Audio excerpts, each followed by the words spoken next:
Morning बच्चों, good morning friends. मैं doctor Navratan आज फिर एक नए टॉपिक के साथ एक नई क्लास में, ये हमारा वीडियो नंबर 6 है। आज का टॉपिक बहुत इंपॉर्टेंट टॉपिक है। इसमें हम बात करेंगे बेसिक टर्मिनोलॉजी की, जो कि हम अकाउंटिंग में यूज करते हैं। बल्कि अकाउंटिंग में नहीं, हम आगे भी इसको यूज करेंगे, चाहे हम बीएस की बात करें, चाहे हम इकोनॉमिक्स की बात करें, या हम अगर डिग्री कोर्स में जाते हैं या मास्टर कोर्स में जाते हैं या सीए में जाते हैं या सीएस में जाते हैं, तो बार बार यही जो टर्मिनोलॉजी है वो बार बार हमारे लाइफ में आएगी, हमारे सब्जेक्ट में बार बार रिपीट होगी। तो आज हमको ये टॉपिक समझना बहुत जरूरी है। तो ये कंसेप्ट आज हमको क्लियर करना है। इसके बाद हम जनरल एंट्री में सीधे आएंगे। चलिए स्टार्ट करते हैं आज के टॉपिक से, जिसका नाम है बेसिक टर्म्स।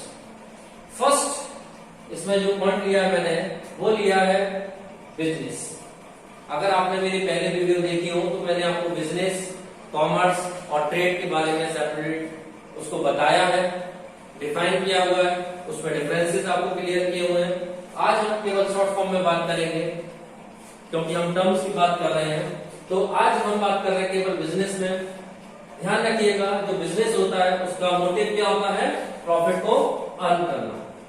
उसका मोटिव क्या होता है? प्रॉफिट को अर्न करना। यानी कि किसी भी बिजनेस का मेन मोटिव होता है प्रॉफिट को अर्न करना।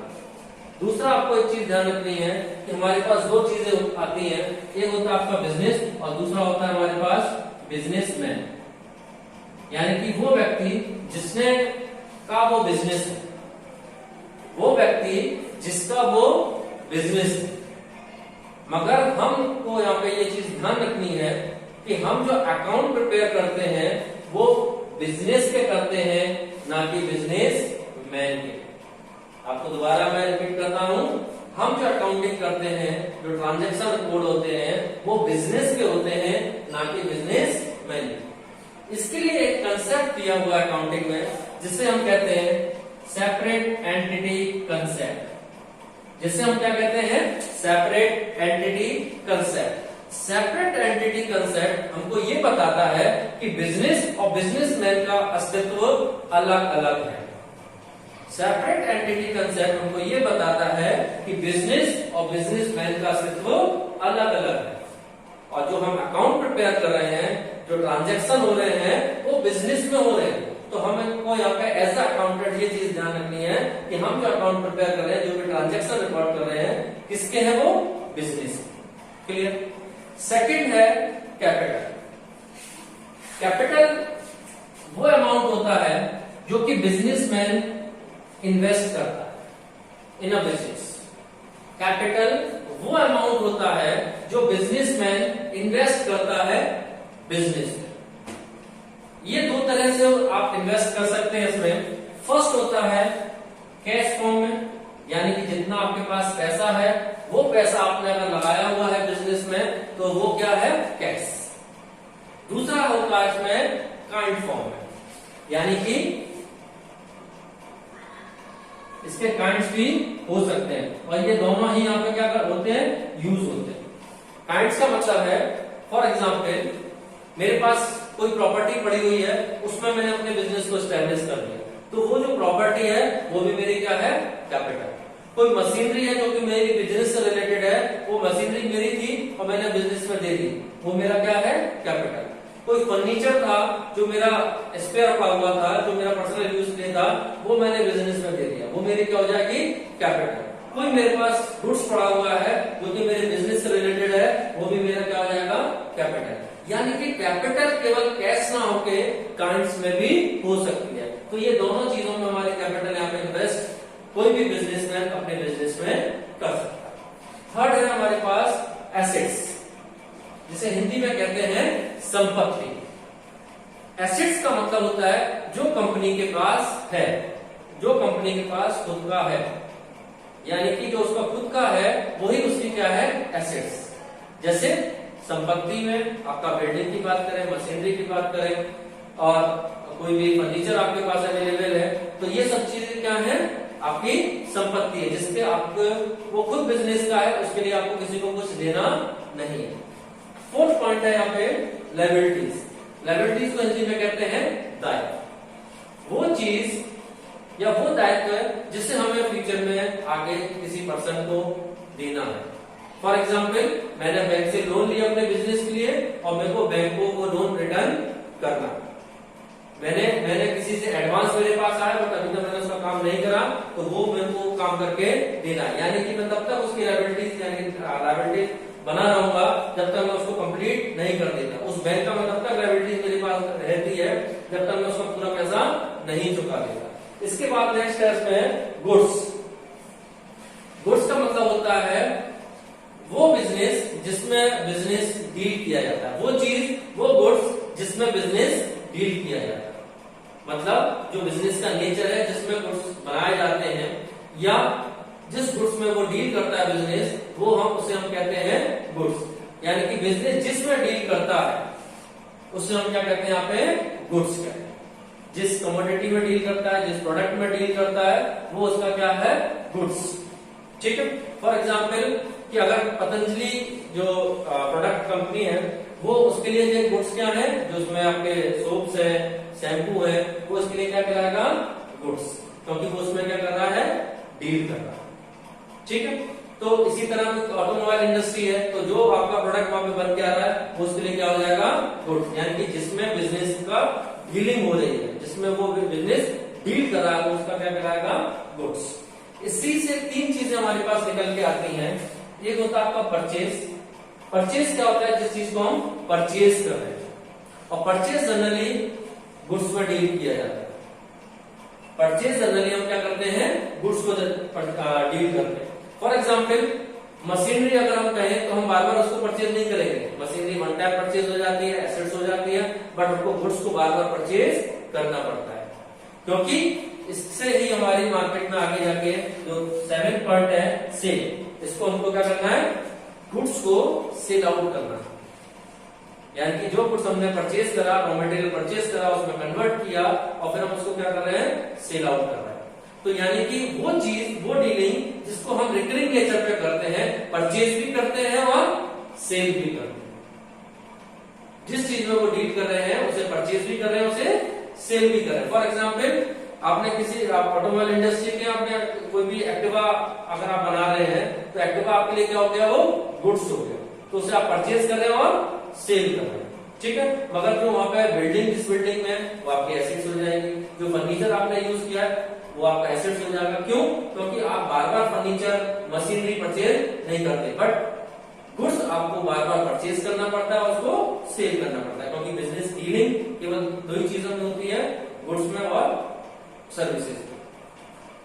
स्टॉक, अब ये दो चीजों से जो बचता है वो हमारा इन्वेंट्री या स्टॉक कहलाता है। स्टॉक भी तीन तरह के होते हैं, फाइनल गुड्स का स्टॉक, सेमी फाइनल गुड्स का स्टॉक और रॉ मटेरियल का स्टॉक। तो यानी कि यहाँ पे हमको ये भी बात करनी है कि स्टॉक अगर अवेलेबल है तो क्या है, फाइनल गुड्स का स्टॉक है, यानी कि जो परचेज तो हो गया, सेल नहीं हुआ, वर्किंग इन प्रोग्रेस में है, अभी कंप्लीटली फाइनल गुड्स में कन्वर्ट नहीं हुआ, या वो रॉ मटेरियल, तो वो सभी चीजें यहाँ पे क्या कहलाएंगी, स्टॉक। अगर हम डिस्ट्रीब्यूटर पॉइंट ऑफ व्यू से समझे तो जो चीज फाइनल गुड्स में हमारे पास बनके तैयार है बट अभी तक सेल आउट नहीं हुई, वो हमारा क्या कहलाएगा, स्टॉक। चलिए नेक्स्ट पॉइंट पे आते हैं। नेक्स्ट है हमारे पास डेटर। देखिए पी साइलेंट होता है, इसलिए डेटर कहते हैं। ठीक है।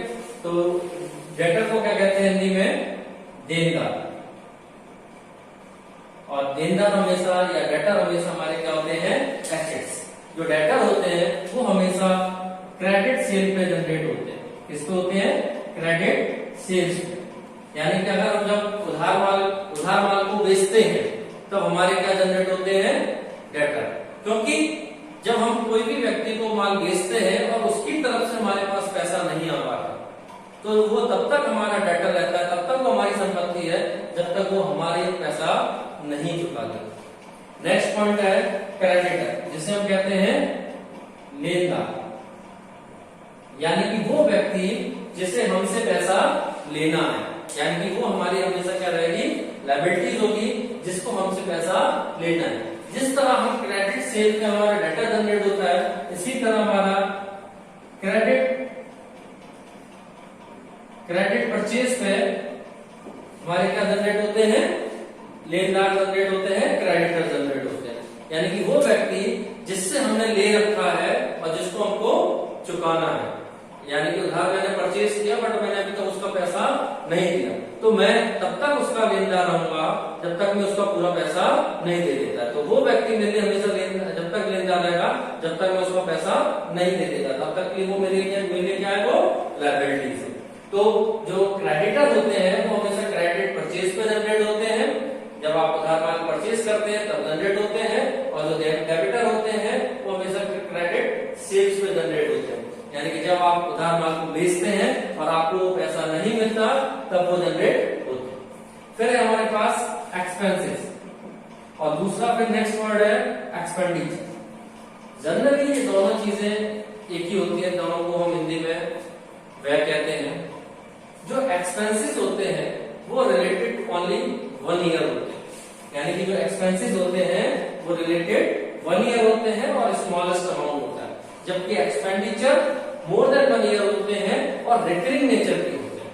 फॉर एग्जाम्पल सैलरी दिया, फैक्ट्री का रेंट देना है आपको, या एक्सपेंडिचर किसी की एसेट्स को आपने परचेज किया, उसके लिए आपने ह्यूज अमाउंट खर्च करा, वो हमारा क्या कहलाएगा, एक्सपेंडिचर कहलाएगा। मशीनरी परचेज करी, वो हमारा एक्सपेंडिचर कहलाएगा। अगर हम पेन परचेज करते हैं तो वो हमारा एक्सपेंसेस कहलाएगा। तो ये दोनों सेम है, बट हम उसके टाइम के अकॉर्डिंग इसको हम अलग अलग कह सकते हैं। ये ज्यादा अमाउंट होता है, टाइम ड्यूरेशन इसका ज्यादा होता है, जबकि एक्सपेंसेस का जो टाइम ड्यूरेशन होता है वो क्या है, कम। छोटे मोटे खर्चों के लिए हम इसको यूज करते हैं। फिर नेक्स्ट है 12 पॉइंट आपका प्रॉफिट।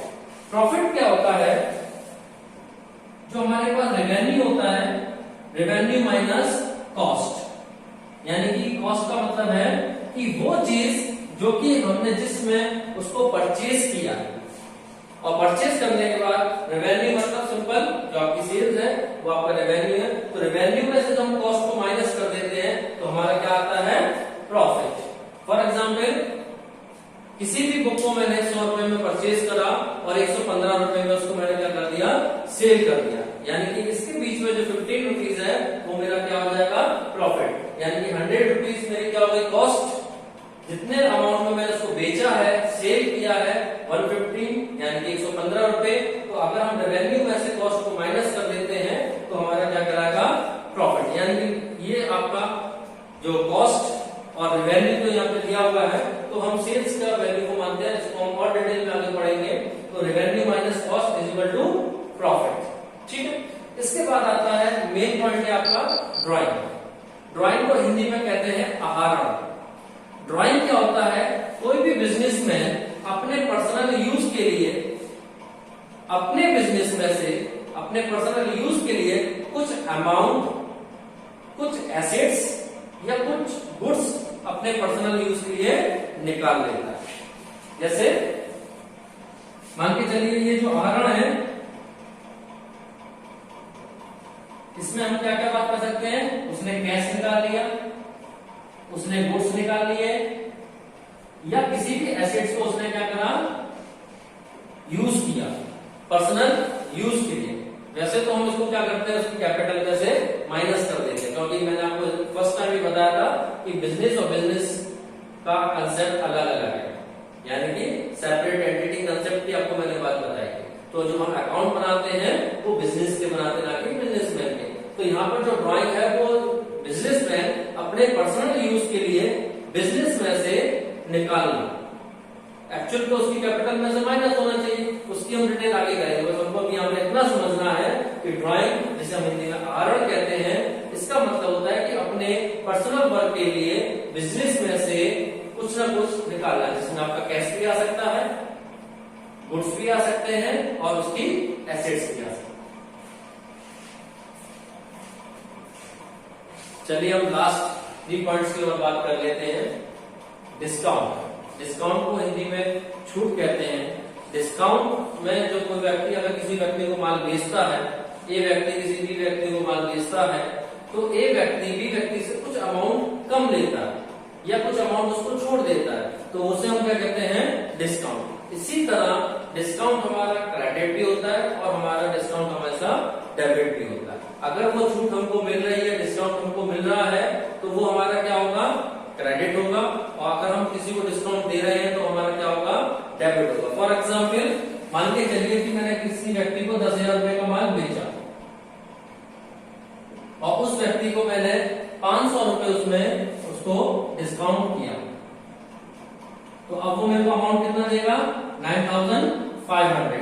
यानी कि जो 500 डिस्काउंट है वो मेरा क्या हो गया, एक तरह का लॉस हो गया, और इसको मैं क्या करूंगा, डेबिट साइड।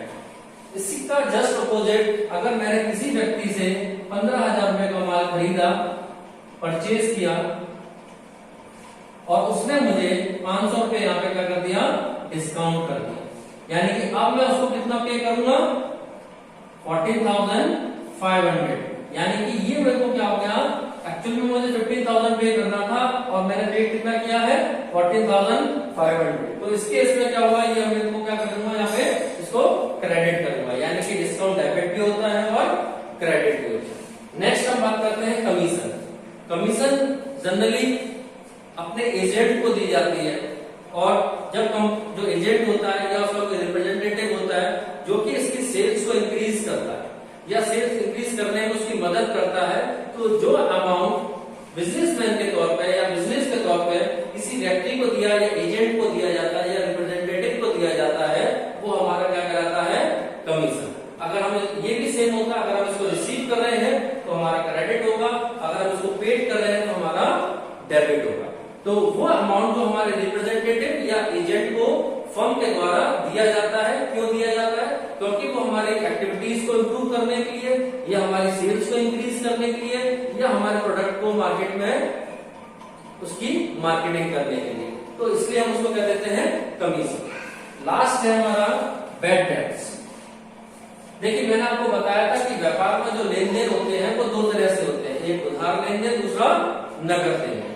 जब नकद लेन देन होते हैं तो बैड डेट्स का कहीं कोई मतलब नहीं होता। जब उधार लेन देन होते हैं, यानी कि जब उधार लेन देन होंगे उसमें भी जब हम उधार बेचेंगे तो हमारे डेटर जनरेट होते हैं। मैंने आपको इससे पहले भी आपको बताया, जब डेटर जनरेट होते हैं, अगर मान के चलिए कोई भी डेटर दिवालिया हो जाता है, कोई डेटर पैसा आपको नहीं देता या किसी भी कारणवश वो आप उससे पैसा नहीं ले पाते, तो वो अमाउंट हमारा क्या कहलाता है, बैड डेट्स।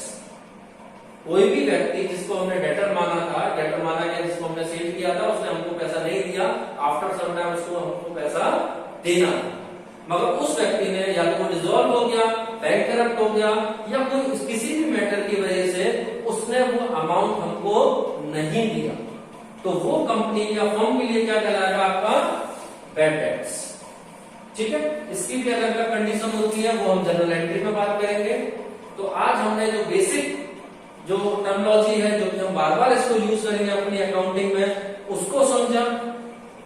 आप इसको एक बार नोट डाउन कर लीजिए, और उसके बाद नेक्स्ट जब क्लास होगी तो इसको एक रेफरेंस मान के उसमें यूज करेंगे। आगे जो क्लास होगी वो जनरल से रिलेटेड होगी, मीनिंग जनरल एंट्री की हम बात करेंगे। आज के लिए बस इतना ही। Thank you, have a nice day.